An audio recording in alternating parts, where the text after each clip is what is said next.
Buenos días, profesora. Buenos días, compañeros. En esta oportunidad vamos a exponerle acerca del análisis granulométrico, lo cual se realiza mediante ensayos en los laboratorios utilizando tamices de diferentes dimensiones, ¿no? Como bien sabemos, un análisis granulométrico por tamizado, lo más recomendable es utilizarlo para un suelo arena o grava, y para un suelo limo y arcilloso, lo más recomendable es utilizar un análisis granulométrico por sedimentación, ¿no? A continuación, les voy a hablar acerca de las normas que hemos utilizado en el presente ensayo, ¿no?, de granulométrico. Tenemos la norma técnica peruana 339.128, la cual consiste en el análisis granulométrico tanto por sedimentación como por tamizado.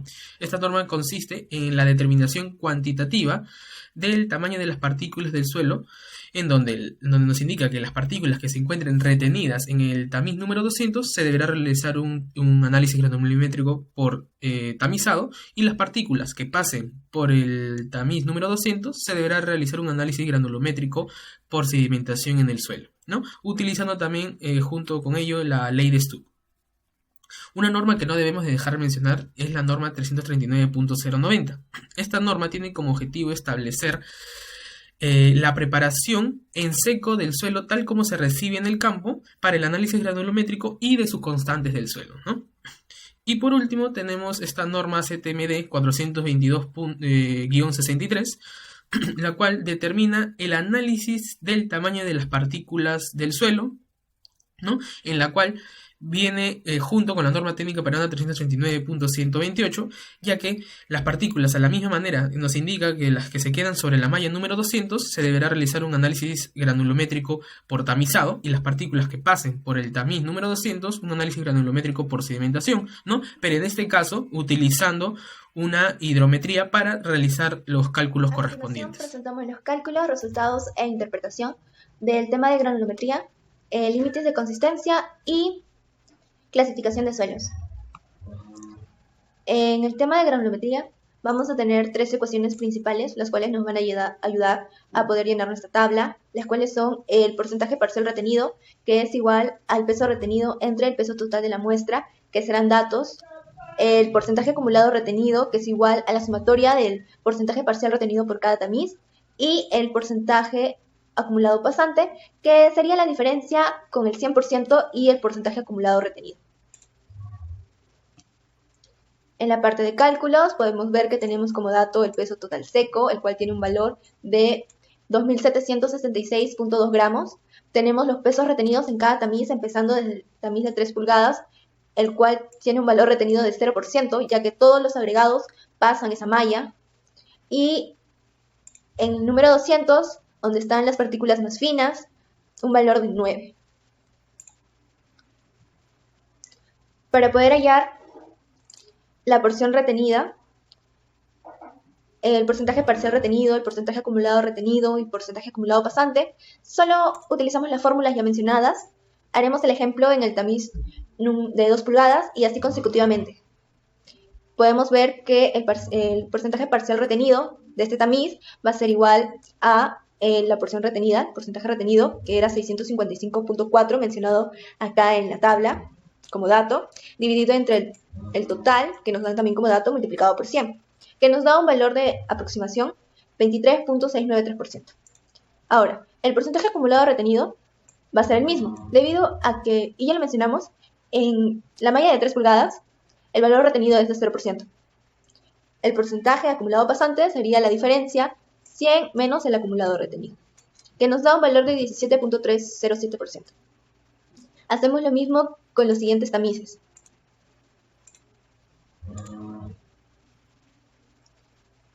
Hacemos lo mismo, pero tenemos acá que recalcar que a partir del tamiz, que después del tamiz número 4, vamos a tener que hacer un nuevo cálculo porque se va a generar una sobrecarga. Entonces vamos a usar una de las alternativas dictadas por la profesora, la alternativa número 2, para poder hallar la nueva porción fina. La porción fina viene a ser, para poder hallarla, sería primero sumar todo el peso retenido hasta el tamiz número 4, el cual nos da un valor de 1.375.5 gramos. Luego de ello hacemos una diferencia con el dato numérico, el dato total que nos brinda, saliendo 1.390.7 gramos. Ahora, tenemos que tomar una porción mucho menor para continuar con el tamizado. En este caso nos lo brindan que era 528 gramos. Entonces, para hallar el tamiz número 10 tendríamos que hacer lo siguiente. En el porcentaje parcial retenido sería el peso retenido, que es 76.6, dividido entre la porción, que en este caso lo tomamos como 528 gramos, multiplicado por el porcentaje acumulado pasante del tamiz número 4. Por eso era un dato importante este valor, lo cual nos da un resultado de 7.294%. En el porcentaje acumulado retenido, solo sumamos el porcentaje parcial retenido del tamiz número 10 más el del tamiz número 4, que nos sale el valor de 57.018%. Y bueno, como ya se sabe, el porcentaje acumulado pasante solo sería la resta con 100%, que nos da un valor de 42.982%. Hacemos lo mismo con el tamiz número 20, el tamiz número 40, con el número 60, número 140, hasta llegar al tamiz número 200, que nos va a brindar un dato también muy importante cuando vamos a la clasificación de suelos. Y es que el porcentaje acumulado pasante va a ser igual a 1.171%. Esto sería el porcentaje de los agregados más finos. Luego de haber hallado todos los datos, todos se van a la tabla, la cual se presenta con su respectiva curva granulométrica. A continuación, estableceremos los límites de consistencia. El primero es el límite líquido. Para ello, nos establecieron los siguientes datos en las tres pruebas: el número de recipiente, el número de golpes, que va a ser un dato importante, el peso del recipiente en gramos, el peso del recipiente con suelo húmedo y el peso del recipiente con suelo seco. Para hallar el peso del suelo seco, simplemente hacemos una diferencia y tenemos el valor en ambas pruebas, con el peso del agua igual, y con estos dos datos obtenidos hallamos el contenido de humedad, que sería la división entre estos dos valores multiplicados por 100. Nuestro W va a ser un dato también muy importante para nuestra gráfica. Los números de golpes van a estar ubicados en el eje X, el cual tenemos acá en nuestra gráfica de límites de consistencia, y el contenido de humedad va a ser ubicada en nuestro eje Y. Ahora simplemente intersectamos los tres puntos.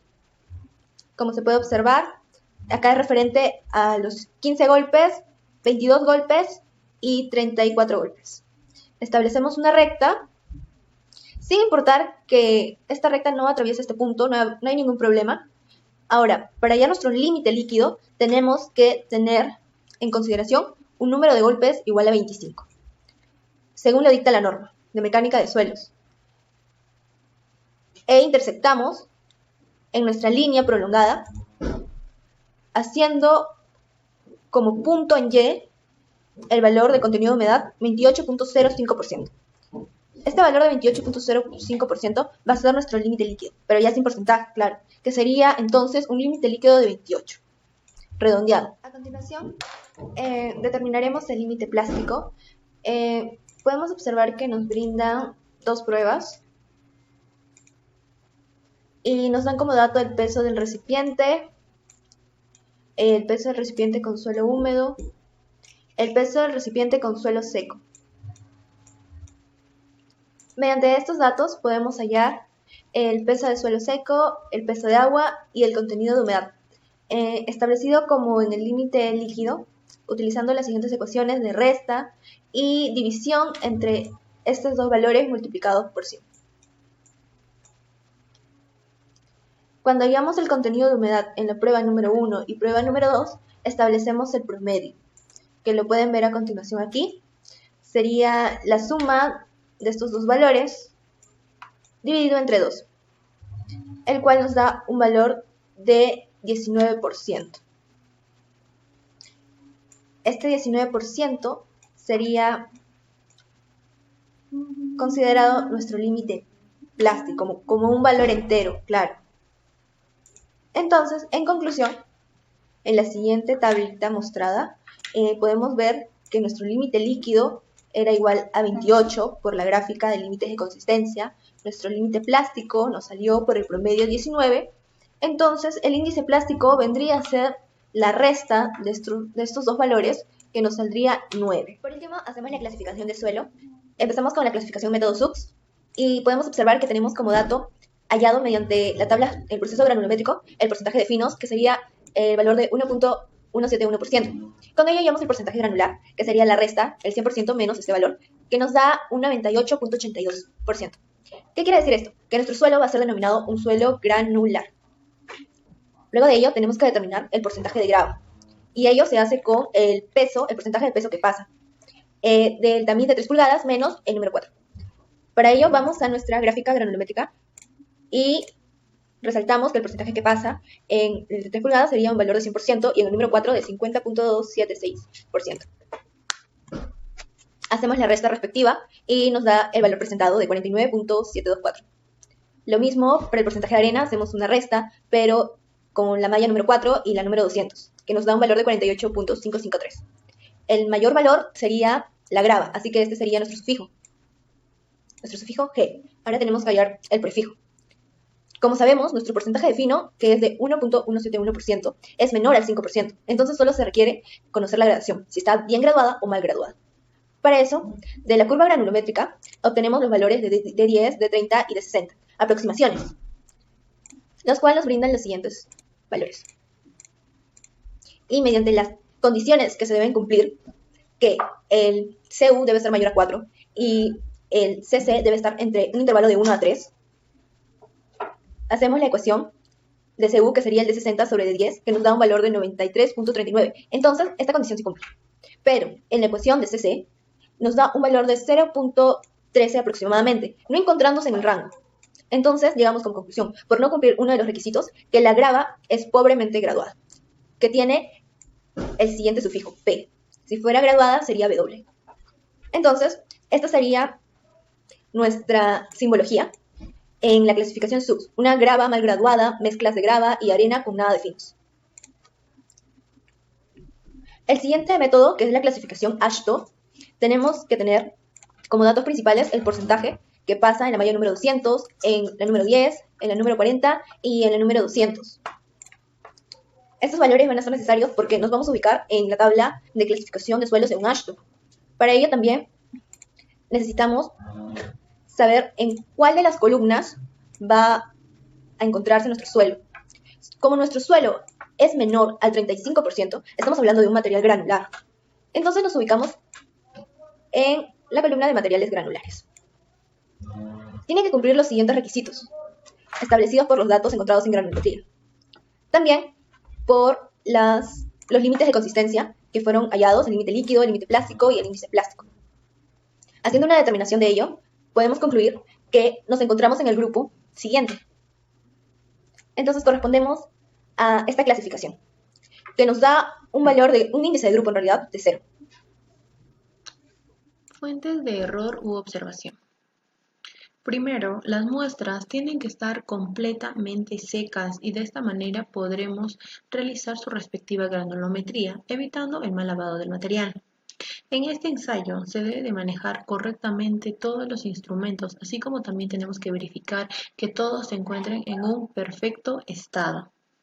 Pero sobre todo tenemos que verificar que la malla de los tamices no se encuentren rotas o deformadas.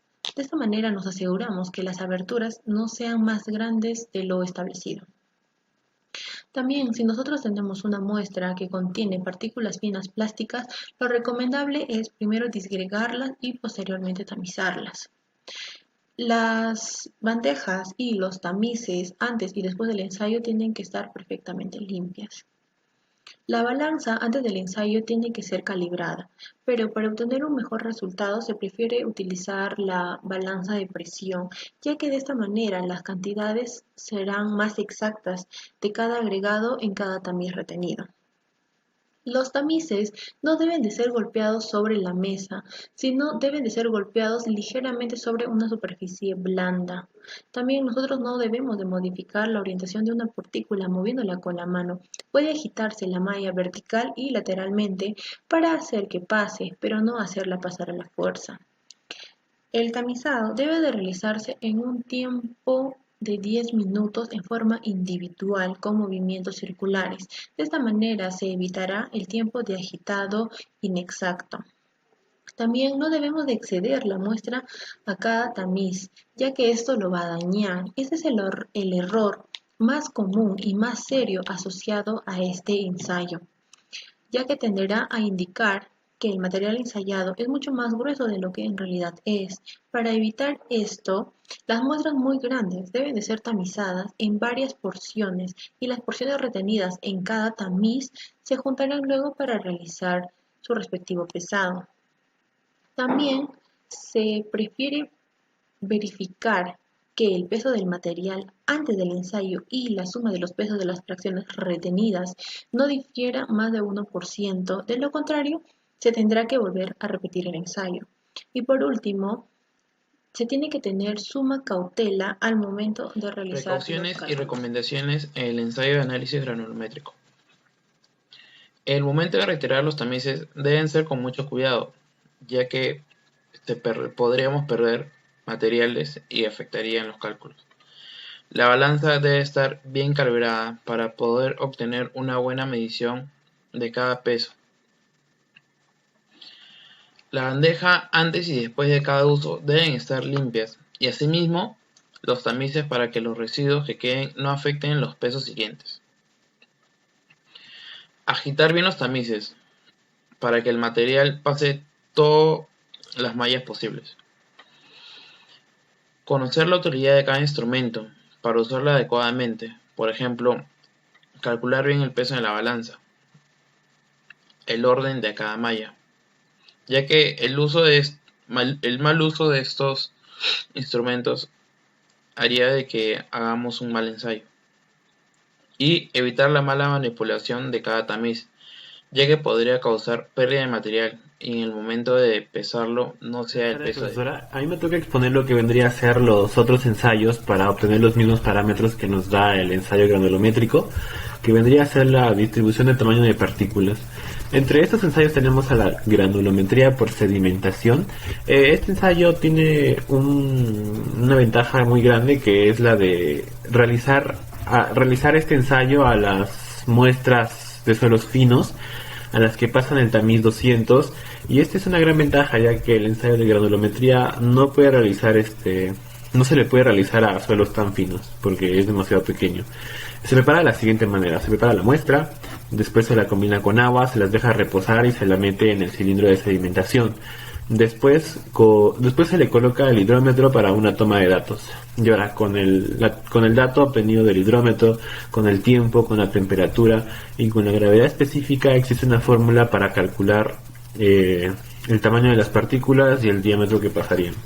Otro ensayo también es la granulometría por difracción láser. Es cuando a la muestra se le somete una fuente de luz monocromática. Lo que hace esta luz es choca a las partículas y rebota la luz, y lo que hace la máquina es detectar ese ángulo de rebote, lo digitaliza toda la información y crea el flujo, refleja el flujo de distribución de partículas.